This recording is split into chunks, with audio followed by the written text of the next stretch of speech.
All right. Hello, everybody. It's good to talk to you, even though it's not really talking to you. Um, Hopefully, some normalcy is provided by hearing the sound of my voice. But, either way, I hope that your quarantine has been at least mildly entertaining. I appreciate the amount of you that look like you are trying to make sense of what is a challenging unit in its own right, but certainly challenging to do without some direct examples based on what is available online and through YouTube. I know some of the times that you see people go through questions like this, if you've been searching, which I still recommend, but I know that they can be challenging to understand. And so I wanted to make one of these videos here using this walkthrough question that's posted where you found this video on Google Classroom. And throughout this video, I'm going to be telling you when I recommend pausing it so that you have a chance to try some of these things before I actually reveal how to do it. And then this includes, trying to answer this question that I pulled here from Khan Academy. So without further ado, we're going to go ahead and go through this. Like I said, I'll let you know when to pause. So I encourage you to do that. But again, the goal here is that I can provide some clarity on how to solve a dihybrid cross question. So one of the key aspects that I don't know has been obvious yet is that dihybrid crosses have different types, just like monohybrid crosses. However, most of them represent the inheritance pattern of complete dominance. So a lot of times you're going to have a situation similar to this. While dihybrid, remember, refers to two different genes at once. Okay, the two genes still have this complete dominance where you have a true dominant and a true recessive allele. Remember, the black hair and the brown hair here in guinea pigs in our example question. These are the same gene, however, they're different versions. So we call those alleles. So that's an example of what we mean by that term and how you'll hear me refer to them here in this walkthrough. So again, dihybrid crosses two genes at once, and typically all of them will have two different versions of each gene that is being inherited. So here we are dealing with guinea pigs. Like I said, we have two different genes. The first gene is the hair color. The second gene is the length of the hair. So we have short hair being dominant to long hair. Okay, so in our question here, we are going to cross a black long-haired guinea pig with a brown short-haired guinea pig. Please note that they give you the genotypes. So these four-letter sequences in dihybrid crosses, these are genotypes. And so these are where we're going to start. So you'll notice here we've got a question. We're ultimately going to want to know about the offspring that have black and long hair. But what I recommend is to follow these four steps, right? So these four steps that I have listed right here are the way that I recommend doing any question that involves dihybrid crosses. So you may not have to do all of this all the time, and you'll see with things like setting up your Punnett square, there are ways to do it quicker, and there are shortcuts available. But here in this video, I'm going to show you kind of the extended view. Like I said, just so you can see the whole thing. In the future, I will try to maybe prepare some videos, or you should see in my answer keys some of the examples of how to shorten this even beyond these four steps. But right now, we're going to talk about the four steps that I recommend for solving dihybrid crosses. So the first one in this problem actually has been done for you. The first one may not always be present, but the first step is to identify parent genotypes. And here in the question, it gives you the parent genotype. So for step one down here at the bottom in my work, this one's been done for us. Okay, parent one, we're talking about the genotypes. Okay, so parent one, genotype is big B, little h, little h. Okay, parent two, as it says here, parent two, little b, big H, little h. So real quick before we go any further, I'm sure I'll have some questions about sort of why these genotypes look the way they do. For example, how come you have a capital letter after a lowercase letter and things like that. So what you'll notice here is when we're doing our Punnett square in step 3, when we set up and complete our Punnett square, I've got some of these little kind of tips for remembering how to write genotypes so that you don't get confused. So we'll come back to this in more detail. But right now, what I can tell you is that when you write a genotype, okay, for these dihybrid crosses, there are two rules to remember. Number one is always pick one letter and always write it first. So in this example, we have two genes. There's the gene that has is represented by B's, the gene that's represented by H's. Okay, those are our two different genes. So you just have to pick one and always write that first. This way you won't get confused down the road when you're writing the genotypes potentially in a different order. Okay, so so here we have our two parent genotypes. All right, that's step one. Step two is another place where students really get stuck, and that's determining the gametes. And so to do this here for dihybrid crosses, you want to use foiling. Now remember, FOIL is an acronym, meaning that those letters stand for individual words, and here they are. So remember this from math class. This is something you went over in algebra, I assume. FOIL stands for first, outside, inside, last. And so this is going to help us determine the gametes. And again, gametes are just all the combinations of the B's and the H's that each parent can give to an offspring. Remember, this is what happens in meiosis when half of their DNA is given to the offspring and half of it is not. Okay, so to determine the gametes here, okay, we'll call this step two. Okay, to determine the gametes, as I said, you want to first separate each parent. So our cross here is between parent one, which that's their genotype, and parent two. What we mean by FOIL, okay, and so for parent one gametes of one, okay, we're going to take the first letter of each gene. So that's a capital B in this case and a lowercase h in this case. That's our first gamete. All right. So this is what we mean by FOIL. First. Then we're going to go to the outside letters. So capital B, lowercase h are our outside letters. All right. And so again, it's the same code, but you should still do it this way just to make sure. So you've got first, outside, established. Next, we're going to go to the I, which is inside letters. So now we have the little b and the little h that are the inside letters here. Okay. And finally, our last letters is the little b and little h. So what you'll notice here is that you're always going to get 4 different gametes that'll be produced. Okay. However, they may not always, some of them may have the same code. So you might have all of the same, you might have 2 and 2 like here, or you might have 4 unique gametes. So at this point, you should pause. Okay. You should pause the video and try to figure out what are the gametes for parent 2 here. All right. So take a second, pause the video, see if you can figure that out. Then when you make your attempt, press play again. Okay, so here for parent 2, so the gametes of 2, all right, we are going to, hopefully you were able to figure out that the first one here is a lowercase b, capital H. Please remember, again, this looks weird. We've got a capital letter after a lowercase letter. I told you there are 2 rules. I don't think I ever explained the second rule. So the first rule is that the first letter should always be first. So again, we've started with B's everywhere in this example. We're always going to start with B's. Okay, but the second rule is if you have the same letter, you put the capital one first. So this is the rule that you should be familiar with. So for example, that's why the H here is before this H, right? The big H before the little h here, and then the big B is before the little b here for the same reason. Because when you have the same letter, B's or H's in this example, you always put the capital first. Okay, so that should avoid some confusion. So here we go, outside. Now we have little b, little h. Okay, inside, little b, big H. And finally, last, little b, little h.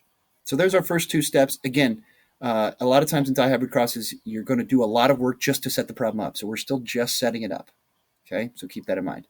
All right, so my step 3 in my 4-step system is to set up the Punnett square and complete it. It's an important detail there. All right, so as I said, put the first letters first, capital letters for the lowercase letters of the same type. That'll become important here in a second, but let's go ahead and set up our actual Punnett square.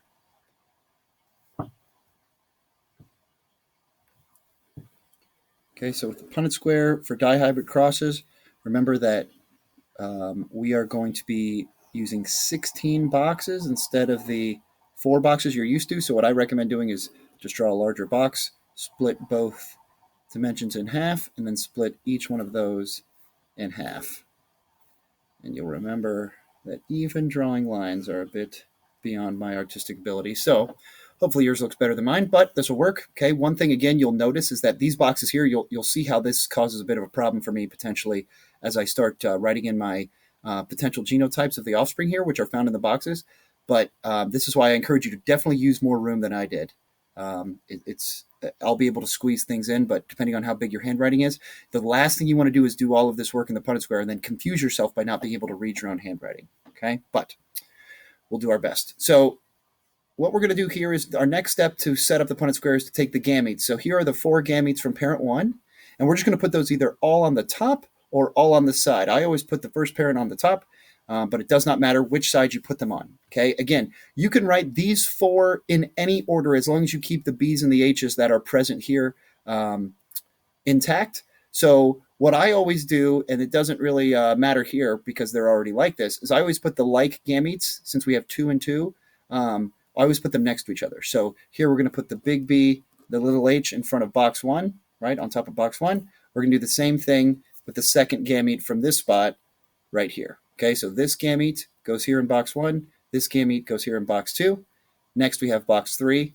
So this is the little b, little h, and that's the same for the 4th gamete. Okay, so now again, you should pause this. Try to place these gametes on your box on the left side.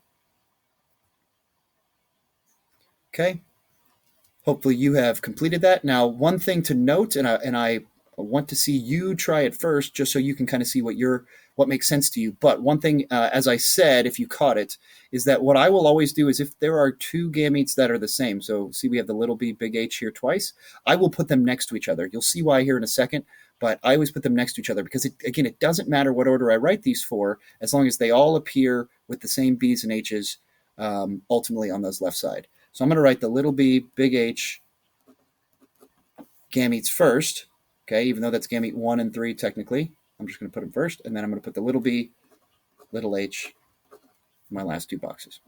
Okay? All right, so here I have set up my Punnett square, and now it's time to complete it. So when you combine these, remember, just like monohybrid crosses, you're going to take the top and the bottom, and they're going to go into one box. Now remember our 2 rules, right? I'll show you one more time. Put the first letter first, okay, and capital letters before lowercase of the same type. So with this, I'm going to put B's first, and since I've got one capital, one lowercase, I'm going to write the big one before the little one. I'm going to put the H's second, same thing, because I've got one big one and one little one, I'm going to put the capital before the lowercase. So here's where I can tell you I can read my handwriting, but this gets tricky sometimes, especially if you're going to rush through this, which as you do more of these practice problems, you'll find yourself picking up the speed. Just be careful that you can read your own handwriting, okay? Now, the reason why I combine the gametes, like I said to, is because this will allow you to have the same combination back to back so that you don't necessarily have to think about how it's different, what might be different. Okay, so what you'll notice here is that in this particular problem, these 2 gametes are the same, which means these 2 boxes will be the same all the way down. Okay, and because we have these 2 boxes that are the same, right, that means these 2 boxes are going to be the same. So this box of 4, you'll notice all get the same gamete code. Genotype code.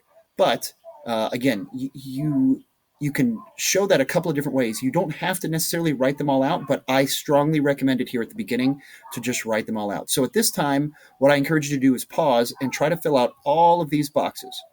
Okay, and when you get done with that, you should come back here and see what we're able to come up with.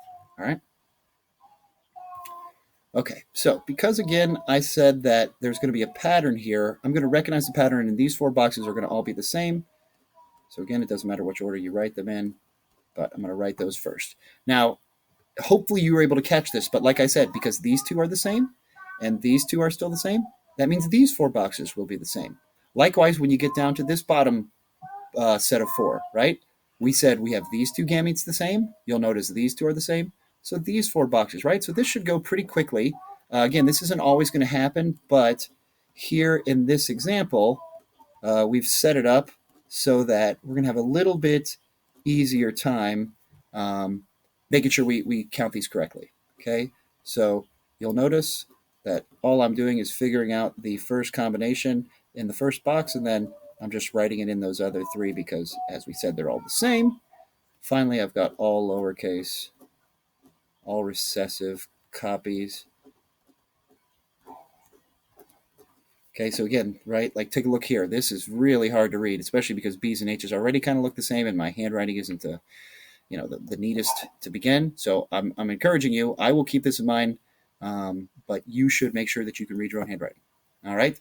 So here's the good news: you have just completed the Punnett square, but the bad news is that at this point we still haven't answered anything close to the question. All right. So this is step 3. We've set up and completed our Punnett square. Now it's time to do step 4. Okay, step 4 of my 4-step system is to identify genotype and phenotype ratios and then answer the actual question that was asked. So first, what we're going to do is set up genotype and phenotype ratios. Okay, so here in step 4, the first thing that I recommend doing are the genotype ratios. Okay, because again, this is usually has the more unique combinations, and if you do this part the long way, then you can save some time in the back end with phenotypes. Okay, so remember, genotypes. These are the 4-letter combinations that are actually in the box. So when you're determining ratios, what you want to first figure out is how many different combinations of letters are there. Okay, so what we can do is we can take a look here in this first box where we have the heterozygous for the first trait, big B, little b, and then heterozygous for the second trait, big H, little h. And what we're going to do is we're going to see how many times does that combination show up in these 16 boxes, right? And we put that ratio over the total number of boxes themselves, which we just said was 16. Okay, remember, you don't necessarily have to reduce this number. You can always keep them out of 16. That's not going to be too much of a problem here in genetics. Okay, so what I do is I will put a symbol in each box after I count it. Right. This way I know, number one, that I've counted the box, but number two, I don't double count it, which can be a problem, especially when you rush these things as you get the hang of it. So the big B, big H, little h, I know is going to be found in these 4 boxes, as we've already said. So now I just need to check if it shows up anywhere else. Okay, it doesn't show up here, here, or here. So I know that those 4 symbols that I just put in represent the 4 boxes out of 16 that show that genotype. Okay. If this makes sense, I encourage you to stop here, try to count all the rest of these boxes using this genotype ratio method, and then unpause it when you're done with the Punnett square, see how you did. All right, so my next Punnett square genotype here is little b, big H, little h. So I write that. I put some sort of symbol saying that I have counted it. I see that combination 4 times. I don't see it here or here. So I'm done. So again, here I've got 4 out of 16. I move on to my next unique genotype, heterozygous for the first trait, homozygous recessive for the second trait. Okay, so that's big B, little h, little h. So here I put another symbol. Symbols don't matter. I just kind of put checks and circles and boxes. Things are easy. Again, I don't have those here. I've already counted these boxes. So we have 4 out of 16. Okay, finally, all lowercase. The homozygous recessive for all traits, 4 out of 16. Okay, so again, because I've got all these symbols in the boxes, I know that I've counted all of them. But the other way to do it, right? And this happens in a lot of these Punnett square questions. You can kind of check your work, right? Because the numerators here have to equal the denominator. Otherwise, you've missed one or you accidentally counted something twice or something like that. So just be careful that the numerators add up to 16, which again, here they do. Now, one of the last steps anyway, is determine our phenotype ratios. So you remember that our genotypes are the letters that we actually see, the letters that the genes would represent in the DNA of these creatures. Phenotype is very different than that. The phenotype is the physical trait that the letters show, right? So if we go back to our example, okay, and this is typically where we'll have to go back because you'll forget what the letters mean. Our big B and little b represent the hair color, and our big H and little h represent the hair length. So what you now want to do is write in the different combinations. Remember, you're going to get both of these traits at once, so it doesn't make sense to write one trait at a time. You should think of both traits at the same time. So for example, one of the ways that the phenotypes could show up is the dominant version of both traits. So this creature could have black hair and short hair. That would be our first combination. So I write that here in my phenotype ratio example. Okay, and now I want to determine again how many of the letters of the potential offspring would have that combination of genes. But because I've already done my genotype ratios, what I recommend doing is now just use this information. You've already done kind of the more tedious part of checking all the boxes. Now you just want to use the genotypes and figure out, okay, how many lead to each phenotype. All right, so black and short hair would be at least one capital B and at least one capital H because these are the dominant traits. Remember, all you need is one version of the gene to show that phenotype. So here, if I look, I only have one genotype that actually shows this. And so again, just like my ratio in the genotype, I'm going to have a ratio of 4 out of 16. So what I mean by that is 4 of these boxes would lead to the phenotype black and short hair. And again, if I haven't made it clear, or if you haven't figured out with monohybrid crosses, these boxes represent the probability of an offspring that these two parents have when they mate, right? So every time you have another child, you have the same probability. So it's not like if these two parents have 16 babies, they will always work out this way. What it means is that you have a 25% chance or a 4 in 16 chance each time a baby's born, right? That it has that combination. So now we're just figuring out those combinations of phenotypes. So we've got 4 out of 16 black and short hair. My next combination would be the dominant trait along with the recessive trait too. So that's black and long hair. Black and long hair would be 1 capital B for the first trait. So that would be like this one. And then no capital H's for the second trait because that's recessive. And recessive only shows with the 2 copies. So that's the 2 little h's. So here, this genotype represents this phenotype. So I have 4 out of 16.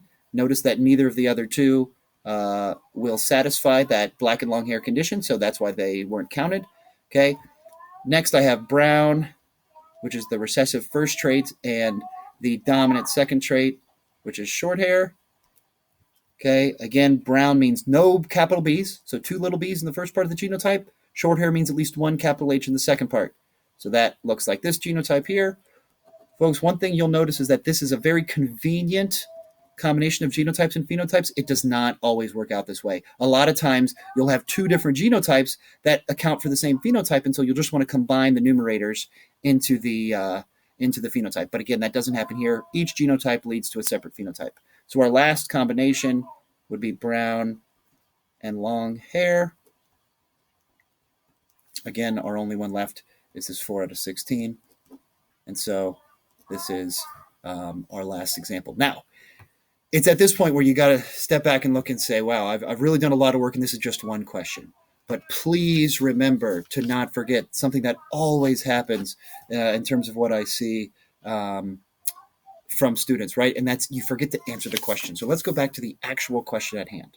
Okay. The question that was asked here at Khan Academy is what percentage of the offspring will be black with long hair? So the good news is if you do my 4 steps, you will always have the answer to the question down here in one of your genotype and phenotype. So we were asking for black and long hair.